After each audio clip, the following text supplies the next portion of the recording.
Mi nombre es Santiago Busque Hernández. En la fecha del atentado tenía 19 años y llevaba unos 10 meses o así en el cuerpo. Yo hice la mili en la Guardia Civil, por eso luego elegí continuar y ser profesional, independientemente de que vengo de familia con trayectoria militar. Estamos totalmente conscientes de que podría ocurrir un atentado.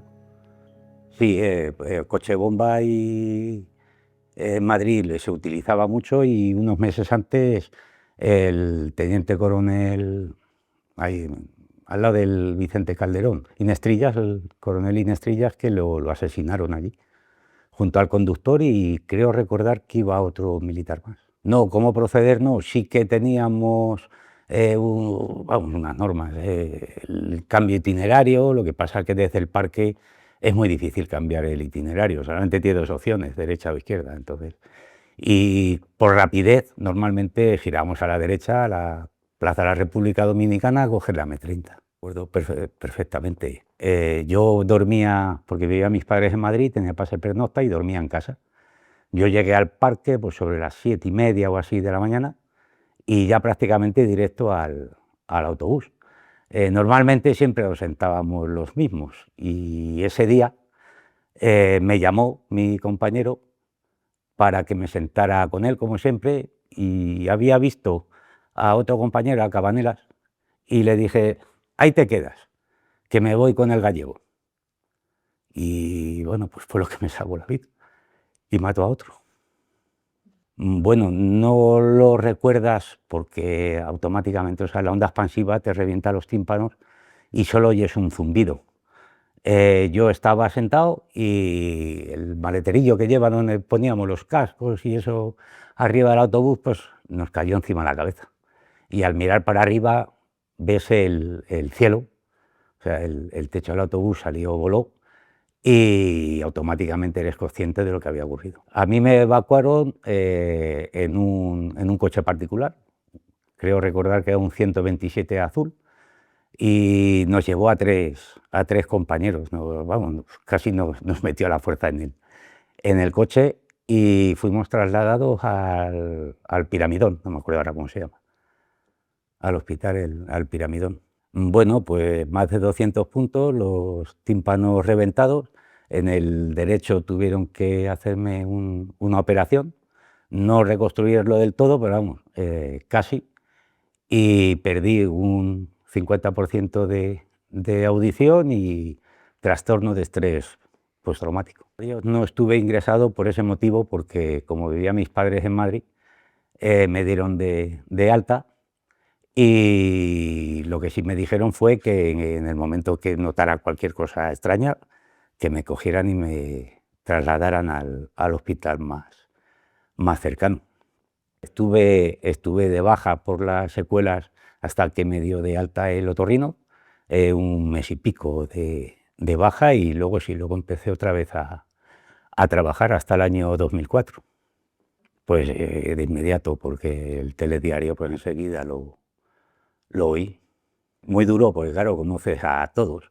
Echaba en falta, no es que echara en falta, vamos, porque el compañero que me llamó y no me senté no falleció en el momento, falleció días posteriores. Entonces, bueno, yo pensaba de que él no había, que estaba bien, hasta que luego, no sé si fuera a los 3 o 4 días, ya dijeron que había fallecido. Sí, porque éramos de la misma promoción de la academia, entonces, bueno, a unos más, a otros menos, pero vamos, tenías trato con todos. Con Nacho pues tenía mucha relación, porque era de mi camareta de la compañía, o sea que estuvimos los 6 meses de academia, pues estuvimos juntos. Bueno, pues con mucho miedo y mucha precaución, pues ya no te fías de nadie. Ya cuando paras un vehículo tienes que interactuar con la gente, pues ya no lo hacías igual, ni de uniforme ni de paisano, claro. Sí, porque aunque los terroristas eran pocos, podía ser cualquiera. Igual que lo vivíamos antes, lo que pasa un poco más agravado, claro. Antes de sufrir nosotros el atentado, sí que te dolía, pues porque pensabas que podía ser tú también, pero luego posteriormente pues con más dolor, porque una vez que lo has sufrido sabes lo que se sufre y piensas en las familias de la gente que sufre el atentado. Pues no voy a decir, es fastidiado, no te fías de nadie, tienes muchos sueños. A nosotros no nos atendieron directamente después del atentado. Yo hasta el 2004 no me lo detectaron porque no había ido a ninguna consulta psiquiátrica, hasta que un forense que nos llamaron de la Audiencia Nacional a pasar reconocimiento, pues cuando hablé con él y me dijo que estaba enfermo, si tienes que ir a un psiquiatra y a ponerte en tratamiento. Y fue cuando empecé a tratarme, hasta el día de hoy que seguimos en tratamiento psicológico. La Audiencia Nacional, durante el juicio, nos llamaron a pasar médico forense para evaluar las secuelas que teníamos y todo. Cuando los detuvieron a los terroristas, pues hombre, te llevas una alegría. Luego, cuando desgraciadamente los han soltado, pues ya no es lo mismo. Encima se acogen a beneficios penitenciarios que no tienen derecho, porque a mí no me han pedido nunca perdón y se han puesto nunca en contacto conmigo. Y creo recordar que en el año 93 fui citado a juicio porque Suárez Gamboa lo pidió. Como fue el único que estaba arrepentido del Comando Madrid, colaboró con ETA, y tuve que pasar por el pasillo delante de él. Los que estaban metidos en la urna, esos no hacían nada más que montar follón, que a Idoia López Riaño la tuvieron que sacar del juicio, y no tuvo valor Suárez Gamboa a mirarme a los ojos. Yo sí que le miré a ver si me miraba y no estaba con la cabeza agacha. No levantó la cabeza en ningún momento. Y bueno, pues muy duro el asistir al juicio. No sé si podría destacar algo. Bueno, pues el apoyo que tenían los terroristas, porque sí que es cierto que había mucha gente que iba apoyando a los terroristas. Las víctimas éramos menos, bastantes menos. Sí, tengo esa sensación de que no estamos apoyados, al revés, estamos abandonados y silenciados. Nos tienen silenciados antes y ahora. Ya parece como que no ha ocurrido. O sea, es una historia cercana, tampoco hace tantos años que ha pasado, y o sea, ni se estudia en los institutos ni nada. Si no es por las charlas que se dan, vamos, yo estoy incluido en el programa de víctimas en las aulas, que casualmente ayer di una en un instituto de San Esteban de Gormaz, de la provincia de Soria, y preguntas a los chicos, y bueno, ayer me llevé una satisfacción porque pregunté si sabían lo que era ETA y alguna víctima, y sí, supieron contestarme.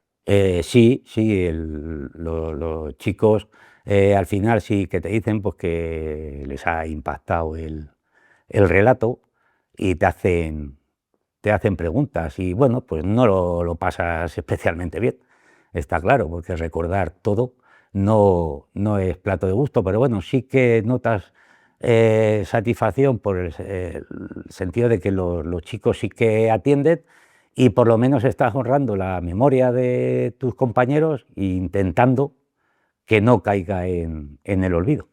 La falta de justicia que hay, vamos, me parece excesiva, y los que se han resuelto y han sido condenados no han cumplido sus penas. De los terroristas de mi atentado ya no hay ninguno en prisión. Como se acogen a beneficios penitenciarios, pues se les acorta la pena. Y yo no digo si solamente lo que pedimos es que se cumplan las penas íntegras, pues porque somos ejemplares. Entonces, por eso no nos tomamos la justicia por nuestra mano. Pensábamos y creemos en la justicia, y pensábamos de que la justicia va a ser justa, que no ha sido así. Pero como todo esto lo mueve la política, pues la justicia ya queda un poco aparte. Efectivamente, nosotros no decidimos ser víctimas, y sin embargo ellos sí que decidieron ser criminales y matarnos. Ni lo tenían claro antes ni lo tienen ahora. A mí ha habido gente que me ha llegado a decir que ese peligro estaba en mi sueldo. Y ya sabemos qué podía pasar. Cuando entrabas a la Guardia Civil sabías lo que había más en esos años.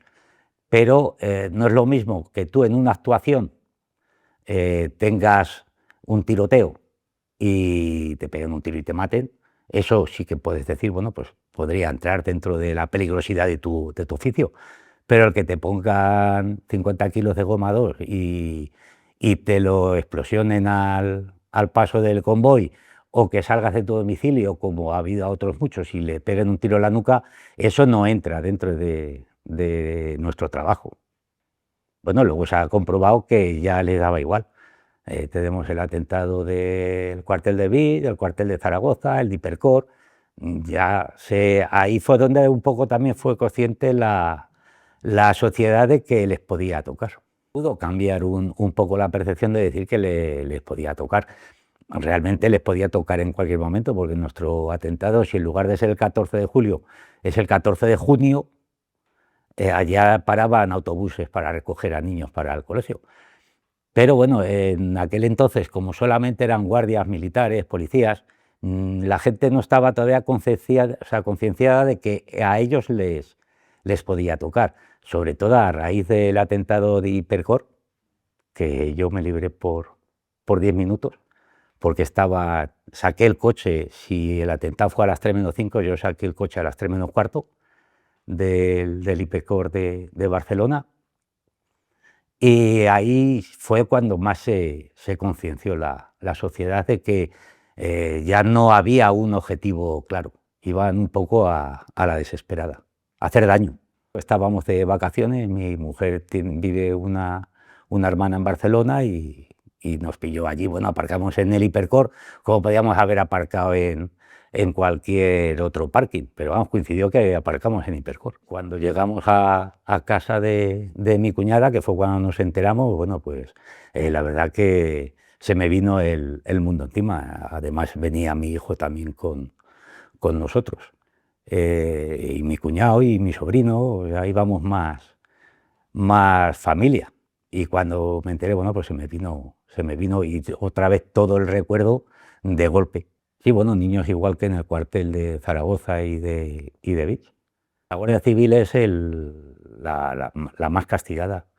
Claro, yo me imagino que sea pues porque la Guardia Civil se mueve más en localidades, en pueblos, que la Policía Nacional, que se mueve más en ciudades, y es más fácil de atentar contra la Guardia Civil. Desde que llamaron a Otegi hombre de paz, ya con eso está todo contestado. O sea, se les ha dado mucha mano izquierda a los terroristas y poca visibilidad a las víctimas. La sociedad cada día más está muy influenciada por la clase política. Es preferible escuchar a las víctimas que escuchar a los terroristas, como está ocurriendo en facultades e institutos en el País Vasco, que están dando clases los terroristas. Pero bueno, yo pienso que lo que habría que dar es más visibilidad a la víctima y entender a la víctima, y no tanto al terrorista como se le da. Es que a día de hoy se ve más al terrorista, o sea, lo están haciendo bueno al terrorista y malo a la víctima.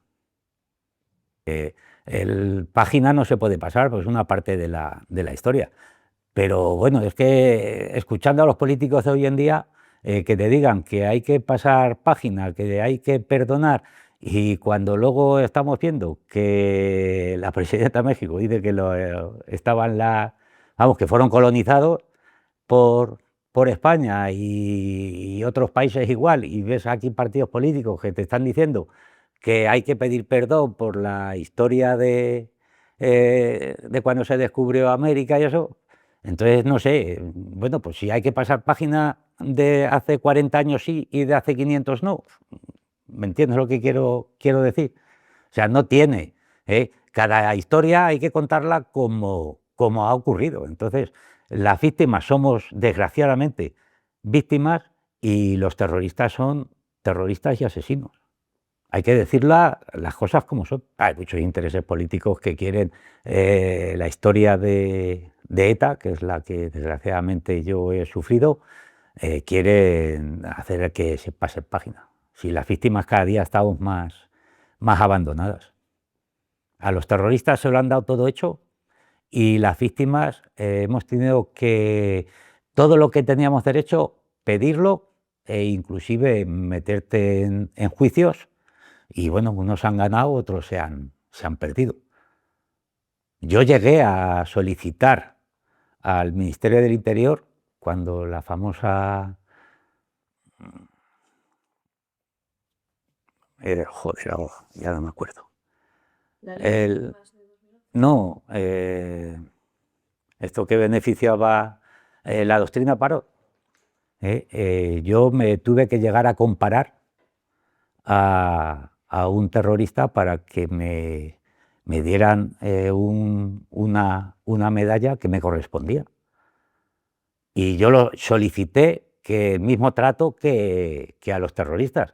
O sea, que si la doctrina Parot se la aplican a Inés del Río Prada, por ejemplo, o a Idoia López Riaño, por beneficios penitenciarios, bueno, pues yo como a unos compañeros habían concedido por el mismo motivo la medalla al mérito de la Guardia Civil con distintivo rojo, pues solicité que me la concedieran a mí también.